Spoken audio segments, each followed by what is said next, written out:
Federalist 29, Concerning the Militia. From the Daily Advertiser, Thursday, January 10, 1788. Author, Alexander Hamilton. To the people of the state of New York. The power of regulating the militia and of commanding its services in times of insurrection and invasion are natural incidents to the duties of superintending the common defense and of watching over the internal peace of the Confederacy. It requires no skill in the science of war to discern that uniformity in the organization and discipline of the militia would be attended with the most beneficial effects whenever they were called into service for the public defense. It will enable them to discharge the duties of the camp and of the field with mutual intelligence and concert an advantage of peculiar moments in the operations of an army, and would fit them much sooner to acquire the degree of proficiency in military functions which would be essential to their usefulness. The desirable uniformity can only be accomplished by confiding the regulations of the militia to the direction of the national authority. It is, therefore, with the most evident propriety that the plan of the convention proposes to empower the Union to provide for organizing, arming, and disciplining the militia, and for governing such part of them as may be employed in the service of the United States, reserving to the states respectively the appointment of the officers and the authority of training the militia according to the discipline prescribed by Congress. Of the different grounds which have been taken in opposition to the plan of the convention, there is none that was so little to have been expected, or so untenable in itself, as the one from which this particular provision has been attacked. If a well-regulated militia be the most natural defense of a free country, it ought certainly to be under the regulation and at the disposal of that body which is constituted the guardian of the national security. If standing armies are dangerous to liberty, an efficacious power over the militia, in the body to whose care the protection of the state is committed, ought, as far as possible, to take away the inducement and the pretext to such unfriendly institutions. If the federal government can command the aid of the militia in those emergencies which call for the militia arm in support of the civil magistrate, it can the better dispense with the employment of a different kind of force. If it cannot avail itself of the former, it would be obliged to recur to the latter. To render an army unnecessary will be a more certain method of preventing its existence than 1,000 prohibitions upon paper. In order to cast an odium upon the power of calling forth the militia to execute the laws of the Union, it has been remarked that there is nowhere any provision in the proposed Constitution for calling out the posse comitatus to assist the magistrate in the execution of his duty, whence it has been inferred that military force was intended to be his only auxiliary. There is a striking incoherence in the objections which have appeared, and sometimes, even from the same quarter, not much calculated to inspire a very favorable opinion of the sincerity or fair dealing of their authors. The same persons who tell us in one breath that the powers of the federal government will be despotic and unlimited, inform us in the next that it has not authority sufficient even to call out the posse comitatus. The latter, fortunately, is as much short of the truth as the former exceeds it.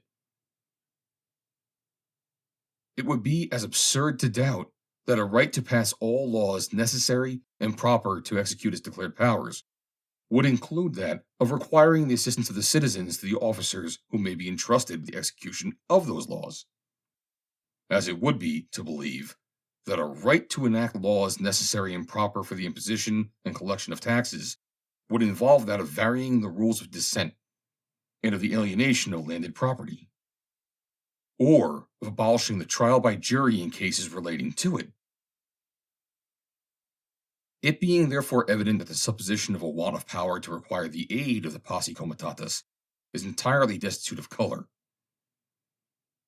it will follow that the conclusion which has been drawn from it, in its application to the authority of the federal government over the militia, is as uncandid as it is illogical. What reason could there be to infer that force was intended to be the sole instrument of authority merely because there is a power to make use of it when necessary. What shall we think of the motives which could induce men of sense to reason in this manner? How shall we prevent a conflict between charity and judgment? By a curious refinement upon the spirit of republican jealousy, we are even taught to apprehend danger from the militia itself, in the hands of the federal government. It is observed that select corps may be formed, composing of the young and ardent, who may be rendered subservient to the views of arbitrary power. What plan for the regulation of the militia may be pursued by the national government is impossible to be foreseen. But so far from viewing the matter in the same light with those who object to select corps as dangerous, were the Constitution ratified, and were I to deliver my sentiments to a member of the federal legislature from this state on the subject of militia establishment, I should hold to him, in substance, the following discourse. The project of disciplining all the militia of the United States is as futile as it would be injurious if it were capable of being carried into execution. A tolerable expertness in military movements is a business that requires time and practice. It is not a day or even a week that will suffice for the attainment of it. To oblige the great body of the yeomanry and of the other classes of the citizens to be under the arms for the purpose of going through military exercises and evolutions, as often as might be necessary to acquire the degree of perfection which would entitle them to the character of a well-regulated militia, would be a real grievance to the people and a serious public inconvenience and loss. It would form an annual deduction from the productive labor of the country to an amount which, calculating upon the present numbers of the people, would not fall far short of the whole expense of the civil establishments of all the states. To attempt a thing which would abridge the mass of labor and industry to so considerable an extent would be unwise, and the experiment, if made, could not succeed, because it would not long be endured. Little more can reasonably be aimed at with respect to the people at large, and to have them properly armed and equipped. And in order to see that this be not neglected, it will be necessary to assemble them once or twice in the course of a year. But though the scheme of disciplining the whole nation must be abandoned as mischievous or impracticable, yet it is a matter of utmost importance that a well-digested plan should, as soon as possible, be adopted for the proper establishment of the militia. The attention of the government ought particularly to be directed to the formation of a select corps of moderate extent, upon such principles as will really fit them for service in case of need. By thus circumscribing the plan, it will be possible to have an excellent body of well-trained militia, ready to take the field whenever the defense of the state shall require it. This will not only lessen the call for military establishments, but if circumstances should at any time oblige the government to form an army of any magnitude, that army can never be formidable to the liberties of the people while there is a large body of citizens, little, if at all, inferior to them in discipline and the use of arms, who stand ready to defend their own rights and those of their fellow citizens. This appears to me the only substitute that can be devised for a standing army, and the best possible security against it, if it should exist. Thus, differently from the adversaries of the proposed Constitution, should I reason on the same subject, deducing arguments of safety from the very sources which they represent as fraught with danger and perdition. But how the national legislature may reason on the point is a thing which neither they nor I can foresee. There is something so far-fetched and so extravagant in the idea of danger to liberty from the militia, that one is at a loss whether to treat it with gravity or with raillery, whether to consider it as a mere trial of skill, like the paradoxes of rhetoricians, or as a disingenuous artifice to instill a prejudice at any price, or as the serious offspring of political fanaticism. Where in the name of common sense are our fears to end if we must not trust our sons, our brothers, our neighbors, our fellow citizens. What shadow of danger can there be from men who are daily mingling with the rest of their countrymen and who participate with them in the same feelings, sentiments, habits, and interests? What reasonable cause of apprehension can be inferred from a power in the Union to prescribe regulations for the militia and to command its services when necessary, while particular states are to have the sole and exclusive appointment of the officers? If it were possible seriously to indulge a jealousy of the militia upon any conceivable establishment under the federal government, the circumstance of the officers being in the appointment of the states ought at once to extinguish it.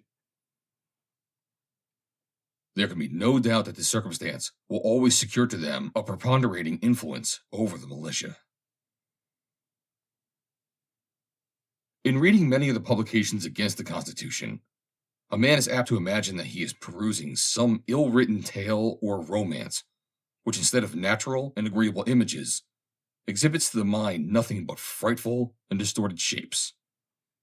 Gorgons, hydras, and chimeras dire, discoloring and disfiguring whatever it represents, and transforming everything it touches into a monster.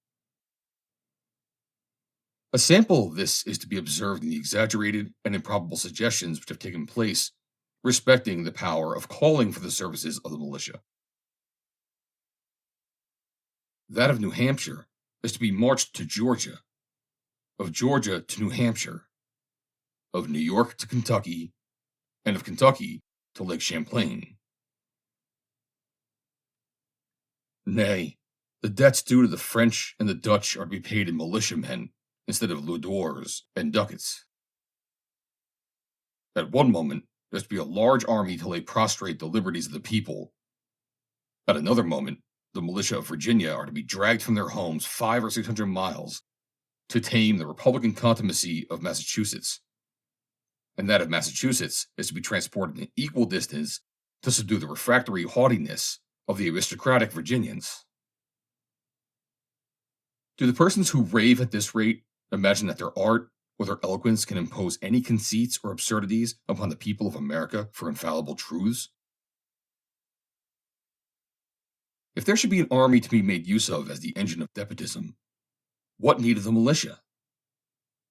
If there should be no army, whither would the militia, irritated by being called upon to undertake a distant and hopeless expedition for the purpose of riveting the chains of slavery upon a part of their countrymen, direct their course, but to the seat of the tyrants, who had meditated so foolish as well as so wicked a project, to crush them in their imagined entrenchments of power, and to make them example of the just vengeance of an abuse and incensed people? Is this the way in which the usurpers stride to dominion over a numerous and enlightened nation? Do they begin by exciting the detestation of the very instruments of their intended usurpations? Do they usually commence their career by wanton and disgustful acts of power, calculated to answer no end, but to draw upon themselves universal hatred and execration?